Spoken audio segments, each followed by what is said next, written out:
പക്ഷെ നമസ്കാരം സാർ.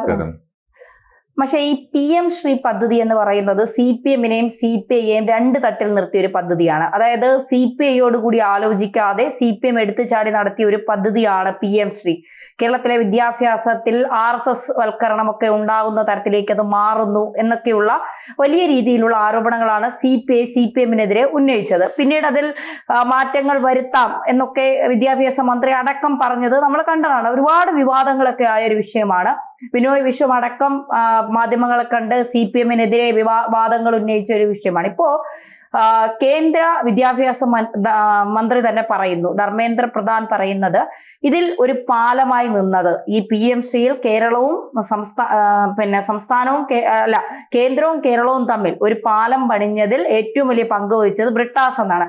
ഈ PM ശ്രീ പദ്ധതിക്കെതിരെ അന്ന് ബ്രിട്ടാസും ഒരുപാട് വലിയ ആരോപണങ്ങളൊക്കെ ആയിട്ട് രംഗത്തെത്തിയതൊക്കെ നമ്മൾ കണ്ടതാണ്. പക്ഷേ ഇതിൽ ബ്രിട്ടാസിന്റെ ഒരു കൈകടത്തൽ കൂടി ഉണ്ടെന്ന് പറയുമ്പോൾ ഒരു CPM RSS ബന്ധത്തെയാണോ ഇവിടെ കാണിക്കേണ്ടത്? അല്ല, ഇതിലിപ്പോ സത്യത്തില് കിട്ടിയ ഒരേ ഒരു ഉപകാരം, രക്ഷപ്പെട്ടു പോയത് ശിവൻകുട്ടിയാണ്. ഈ PM ശ്രീയിൽ ഏറ്റവും വലിയ പഴി കേട്ടൊരു പാവം മനുഷ്യൻ ശിവൻകുട്ടിയാണ് എന്തൊക്കെ പറഞ്ഞാലും. കാരണം ഈ ന്യൂ എഡ്യൂക്കേഷൻ പോളിസി എന്ന് പറയുന്നത് 2020 വന്നതാണ്, 5 കൊല്ലം മുമ്പ് വന്നതാണ്. 2021 തൊട്ട് അത് നഴ്സറി തൊട്ട് പ്രൊഫഷണൽ എഡ്യൂക്കേഷൻ വരെയുള്ള റിസർച്ച് വരെയുള്ള എല്ലാ മേഖലയെയും സമഗ്രമായിട്ടുള്ള ഒരു നിയമമല്ല വിദ്യാഭ്യാസ നയം എന്ന് പറഞ്ഞാൽ. അങ്ങനെ അതിന്റെ മിക്കവാറും എല്ലാ ഭാഗവും നമ്മൾ അംഗീകരിച്ചതാണ്. ഒടുവിൽ ഇപ്പൊ ഈ ഉന്നത വിദ്യാഭ്യാസ മന്ത്രിയുടെ വകുപ്പാണല്ലോ, ബിന്ദുവിന്റെ വകുപ്പിൽ ഇത് അന്നു മുതൽ തന്നെ നടപ്പാക്കി വരുന്നുണ്ട്. ഉന്നത വിദ്യാഭ്യാസ രംഗത്ത് ഈ പുതിയ ന്യൂ എഡ്യൂക്കേഷൻ പോളിസി തുടക്കം മുതലേ നടപ്പാക്കി വന്നിട്ടുണ്ട്. അതിന്റെ അടിസ്ഥാനത്തിലാണ് പുതിയ വിദ്യാഭ്യാസ പദ്ധതി പ്രകാരമാണ് 4 വർഷ ഡിഗ്രി വന്നത്.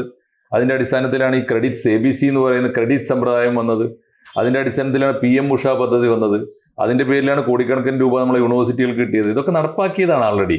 പിന്നെ തർക്കം ഉണ്ടായത് ഈ സ്കൂളിൽ തന്നെ പല സ്കൂളുകൾക്കും ഇത് കിട്ടിയതാ എത്രയോ. പക്ഷേ ഇപ്പോൾ ഒടുവിൽ വന്നത് എന്താണെന്ന് വെച്ചാൽ ഈ SSA പദ്ധതിയിൽ കിട്ടാനുണ്ടായിരുന്ന ഫണ്ട് കിട്ടാൻ സമ്പൂർണമായി നിങ്ങൾ NEP-യിൽ ഒപ്പുവെക്കണം. PM ശ്രീയിൽ ചെറിയൊരു ഇവർക്കൊരു ഉടക്കുണ്ട്, നിസ്സാര കാര്യത്തിനാണ്. സത്യത്തിൽ ഈ പുതിയ വിദ്യാഭ്യാസ നയത്തിൽ കേരള വിദ്യാഭ്യാസത്തിന് ഗുണകരമല്ലാത്ത ഒന്നും അതിനകത്ത് കാര്യമായിട്ടുണ്ട് എന്ന് എനിക്ക് തോന്നിയില്ല. ഞാനത് ഡീറ്റെയിൽ ആയിട്ട് നോക്കിയതാ, വെറുതെ കലഹം ഉണ്ടാക്കിയതാ. PM ശ്രീയിലാകെയുള്ള എന്താ, ഈ സ്മാർട്ട് സ്കൂളുകളായിട്ട് നമ്മൾ സെലക്റ്റഡ് സ്കൂളുകളാണ്. ഒരു ബ്ലോക്കിൽ ഓരോ ബ്ലോക്കിലും ഈ ക്വാളിറ്റേറ്റീവ് ആയിട്ട് നിലവാരമുള്ള സ്കൂളുകൾക്ക് പ്രത്യേക പേര് കൊടുക്കും, അതിന് പ്രത്യേക ഫണ്ടും കൊടുക്കും. പ്രധാനമന്ത്രിയുടെ PM ശ്രീ ആ ഫണ്ടും കിട്ടും. അവിടെ PM ശ്രീ സ്കൂളിൽ നിന്ന് പേര് കൊടുത്തു വന്നു കുറെ സ്കൂളുകൾ. ഇപ്പൊ എന്റെ മലപ്പുറത്ത് PM ശ്രീ നവോദയ സ്കൂളുകളും സെൻട്രൽ സ്കൂളുകളും ഒക്കെ അതിലാദ്യം എടുക്കും.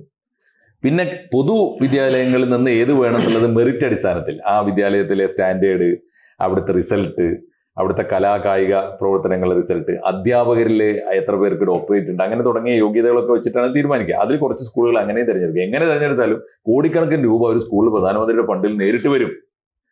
കേരളത്തിലെ ഫണ്ടുമല്ല, സ്റ്റേറ്റ് ലിസ്റ്റ്, കൺകറന്റ് ലിസ്റ്റാണ് വിദ്യാഭ്യാസം. അപ്പൊ സ്റ്റേറ്റ് ഫണ്ടുമല്ല, കേന്ദ്ര ഫണ്ടുമല്ല, നേരിട്ട് പ്രൈം മിനിസ്റ്ററുടെ ഫണ്ട് വരും. അവിടെ പ്രൈം മിനിസ്റ്ററുടെ പേരുണ്ടാവും, അതിന്റെ കൂടെ പ്രൈം മിനിസ്റ്ററുടെ പടം വെക്കും. എന്തിനാ തർക്കിക്കാൻ, എന്താ ഇത്ര വലിയ കലഹിക്കാനുള്ള കാര്യമുള്ളത്? എന്റെ അഭിപ്രായത്തിൽ ഇന്ത്യയിലെ കേരളത്തിലെ മാത്രമല്ല എല്ലാ സ്കൂളിന്റെയും ഓഫീസുകളിൽ എല്ലാ പ്രധാനമന്ത്രിമാരുടെയും പടം വെക്കണം. നിലവിലുള്ള പ്രധാനമന്ത്രിയുടെ പടം വെച്ചാൽ എന്താ, അതൊക്കെ ചില്ലറ കാര്യം തർക്കം ഉണ്ടായതാ. പക്ഷെ ഇതിൽ അവസാനം ഈ ഫണ്ട് തടഞ്ഞു വെച്ച ഫണ്ട് കിട്ടാൻ വേണ്ടി ഇത് പാതിരാക്ക് പോയി ഒപ്പുവെക്കാൻ ഉത്തരവിട്ടത് ഈ പാവം ശിവൻകുട്ടിയാണ് എന്നൊരു ധാരണയിൽ ആളുകൾ എത്തിച്ചേർന്നു. അദ്ദേഹത്തിന് നേരെയായി എല്ലാവരും കൂടി, പ്രത്യേകിച്ച് CPI പോലുള്ള പാർട്ടികളൊക്കെ. പിണറായി വിജയൻ തക്ക സമയത്ത് കൈയൊഴിയുകയും ചെയ്തു.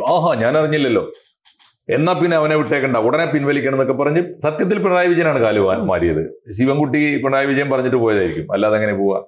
അപ്പൊ ഇതിൽ സത്യത്തിൽ ഇപ്പൊ എന്തായി എന്ന് വെച്ചാൽ കാര്യം ക്ലിയറായി. കള്ളക്കളി കളിക്കുന്ന ആരൊക്കെയെന്നുള്ള ഏതാണ്ട് ബോധ്യമായി. പിണറായി വിജയൻ നേരിട്ട് ജോൺ ബ്രിട്ടാസിനെ ഏൽപ്പിച്ച് ജോൺ ബ്രിട്ടാസ് കേന്ദ്രവുമായി ധാരണയിൽ എത്തിയതിന് ശേഷമായിരിക്കണമല്ലോ, അല്ലാതെ അവരോടൊന്നും ഇപ്പൊ സംസാരിക്കാൻ പോകാൻ പോലുള്ള ശേഷി ശിവൻകുട്ടിക്ക് ഇല്ല. കേന്ദ്രമായിട്ട് ഹിന്ദിയിലോ ഇംഗ്ലീഷിലോ വേണ്ട വർത്തമാനം പറയാൻ. അപ്പൊ തീർച്ചയായിട്ടും ജോൺ ബ്രിട്ടാസ് ആയിരിക്കും ചെയ്തിട്ടുണ്ടാവുക. അപ്പൊ ബ്രിട്ടാസും കൂടി ഇതിൽ പ്രതിയായി, മാത്രം ബ്രിട്ടാസ് പ്രതിയായി വന്നു എന്ന് പറഞ്ഞാൽ ഇന്നത്തെ സാഹചര്യത്തിൽ പിണറായി വിജയനിലേക്ക് തന്നെ നേരിട്ട് PM ശ്രീ ഒപ്പുവെക്കാൻ തീരുമാനിച്ചത് പിണറായി വിജയനും ജോൺ ബ്രിട്ടാസും ഒക്കെ തന്നെയാണ് എന്ന് വന്നു. അതാണ് ഇപ്പോൾ ഇതിൽ വന്നൊരു ഗുണം. ശിവൻകുട്ടി അണ്ണൻ രക്ഷപ്പെടുകയും ചെയ്തു. പക്ഷേ അദ്ദേഹത്തെ എല്ലാവരും കോർണർ ചെയ്ത് അതിനൊന്നുള്ള ബുദ്ധി, ഒറ്റക്കൊരു കാര്യം പിണറായി വിജയൻ തീരുമാനിക്കാതെ ഒറ്റക്ക് തീരുമാനിക്കുക എന്നുള്ള ധൈര്യമോ ശേഷിയോ ശിവൻകുട്ടിക്ക് ഇല്ലല്ലോ. അപ്പൊ പിണറായി വിജയന്റെ ആസ്ഥാനത്ത് നിന്ന് തീരുമാനിച്ച് ജോൺ ബ്രിട്ടാസിലൂടെ നടപ്പാക്കിയ ഒരു പദ്ധതിയാണെന്ന് ക്ലിയർ ആയി. ഇപ്പോൾ അത് നന്നായി. അതാണിപ്പോ കേന്ദ്രമന്ത്രിയുടെ ഒരു പ്രസ്താവനയിൽ വന്നത്.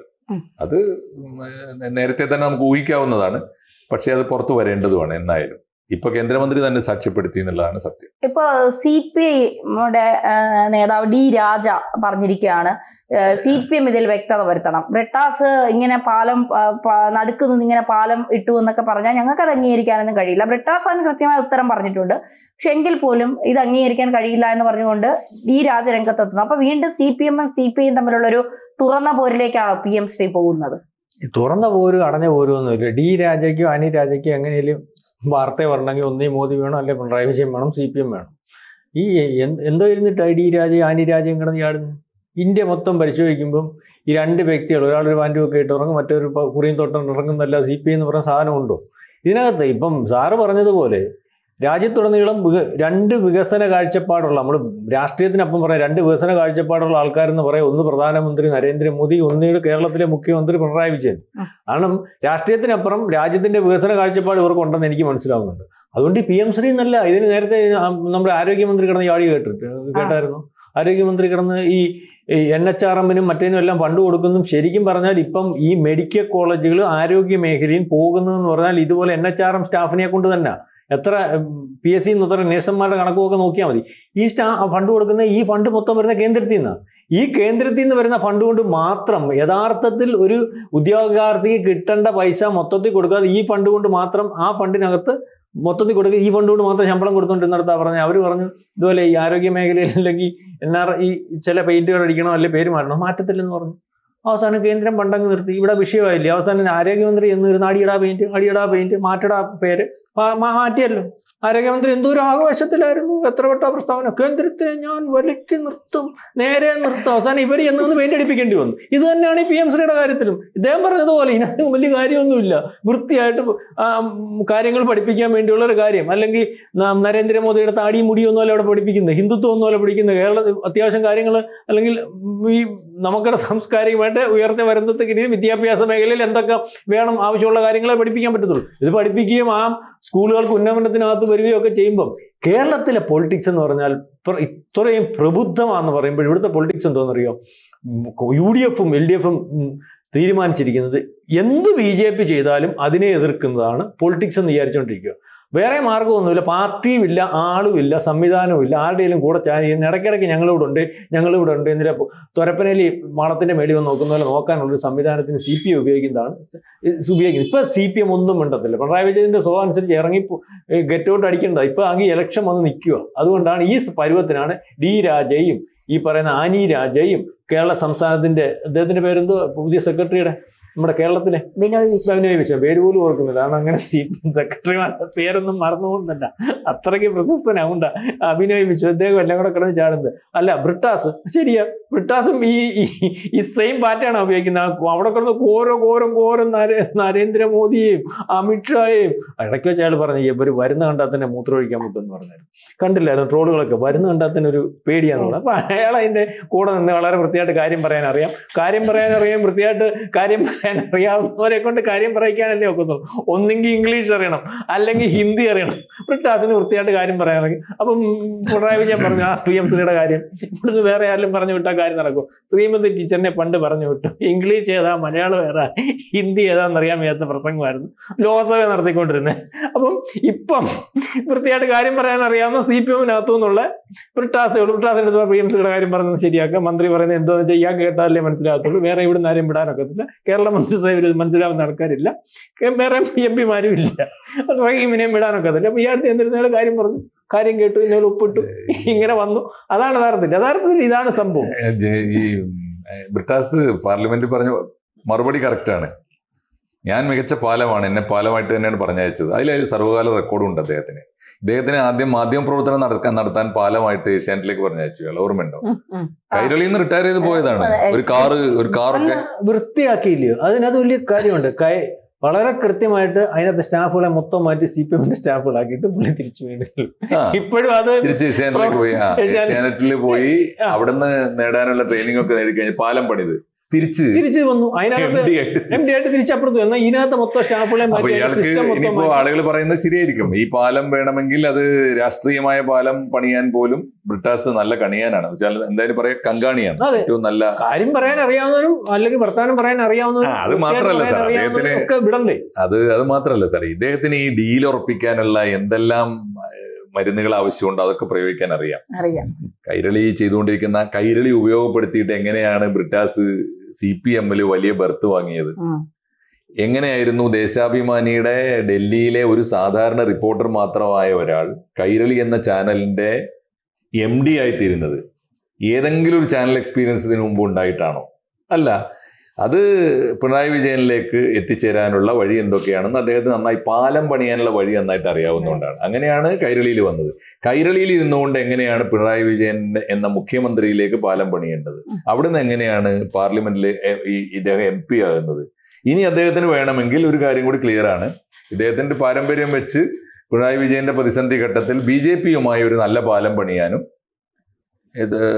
ഇദ്ദേഹത്തിന് ജോൺ ബ്രിട്ടാസിന് ബുദ്ധിമുട്ടുണ്ടാവില്ല. അതിന് പറ്റിയ എക്സ്പീരിയൻസ് ഉണ്ട് അദ്ദേഹത്തിന്. അല്ല, അത് വേണം. BJP ആയിട്ടല്ല, ഇപ്പം നരേന്ദ്രമോദിയായിട്ട് കൃത്യമായിട്ടുള്ള ഒരു ബന്ധം പിണറായി വിജയനുണ്ട്. അതുകൊണ്ടാണ് അത്യാവശ്യം ഈ നിങ്ങളുടെ ബന്ധമില്ലാഞ്ഞിട്ടാണ് പിണറായി വിജയൻ ഏൽപ്പിച്ച കാര്യങ്ങൾ മൊത്തം പിണറായി വിജയൻ കൃത്യമായിട്ട് ചെയ്തു. ആദ്യമേ ഏതാണ്ട് ഗെയിൽ പൈപ്പ് ലൈൻ മുടങ്ങി കിടന്ന് പിണറായി വിജയൻ ഏൽപ്പിച്ചു. ഹൈവേ മലപ്പുറത്തോട് ഇതെല്ലാം അദ്ദേഹത്തെ ഏൽപ്പിക്കുന്ന കാര്യം ആദ്യമേ ഇവിടെ ഈ പറഞ്ഞ എല്ലായിടവും പറഞ്ഞില്ലേ നമ്മുടെ ഈ CA സമരത്തിന് ഇവിടെ നടപ്പാക്കത്തില്ല, ഇവിടെ ഇല്ല, ആദ്യമേ ഇവിടെ പണിഞ്ഞു കൊടുത്തത് ഏതാ ഇവരെ പിടിച്ചത് ഇന്ത്യയില് ഈ BJP-യുടെ സംസ്ഥാനങ്ങളിൽ പോലും UP പോലും യോഗി പോലും പണിഞ്ഞത് പിന്നെ ആദ്യം ഇവിടെ പണിഞ്ഞു കൊടുത്തു. എന്നിട്ട് പറഞ്ഞു നടപ്പാക്കത്തില്ല, ഇവിടെ നടക്കില്ല അല്ല കള്ളത്തരം. ഇതിലും നമ്മളിപ്പോ ചർച്ച ചെയ്യുന്ന വിഷയത്തിലേക്ക് തിരിച്ചു വന്നാൽ ഇതിലും വെളിവായത് ആ ഹിപ്പോക്രസിയാണ്, ആ കള്ളത്തരമാണ്. പിണറായി വിജയൻ ഇത് കൃത്യമായി ജോൺ ബ്രിട്ടാസിനെ പറഞ്ഞയച്ച് ഡീൽ ഉറപ്പിച്ച് ഒപ്പിടിക്കാൻ തീരുമാനിച്ചു കഴിഞ്ഞിട്ടാണ് ഇവിടുന്ന് അസംബ്ലി സെക്രട്ടറി ഗവൺമെന്റ് സെക്രട്ടറി കത്തയക്കുന്നത്. ഗവൺമെന്റ് സെക്രട്ടറി കത്ത് 2024 അയച്ചിട്ടുണ്ട്. അപ്പൊ ഇതൊക്കെ ചെയ്ത് കഴിഞ്ഞിട്ട് ഇപ്പോ ഏറ്റവും അവസാനം ഇവര് CPI-ക്കാർ ഒച്ചപ്പാടാക്കിയപ്പോ പിണറായി വിജയൻ ഒന്ന് കളം മാറിച്ചവിടെ. പിണറായി വിജയൻ ഒന്നും പറഞ്ഞില്ലല്ലോ. പിണറായി വിജയൻ ഒന്നും പറഞ്ഞില്ല. വിളിച്ച് രഹസ്യമായിട്ട് ചർച്ച നടത്തി. അതൊക്കെ ഇലക്ഷന്റെ അതായത് ഇലക്ഷൻ അല്ലെങ്കിൽ രാഷ്ട്രീയ മേഖലയോടൊക്കെ വിളിച്ച് ചർച്ച നടത്തി ഇപ്പോഴത്തെ സാഹചര്യത്തിലായിട്ട് വിനയ് വിശ്വത്തിന്റെ അടുത്ത് പറഞ്ഞു ശരി ഇത് കഴിഞ്ഞിട്ട് നിങ്ങൾ നോക്കി അടുത്ത പ്രാവശ്യം അധികാരത്തിൽ വന്നു കഴിയുമ്പോൾ വിനയ് വിശ്വം ഇവിടെ നീക്കാവൂന്ന് കഴിയും. കാരണം ഇത് വളരെ വൃത്തിയായിട്ട് പരസ്യമായിട്ട് പിണറായി വിജയൻ നടപ്പാക്കും.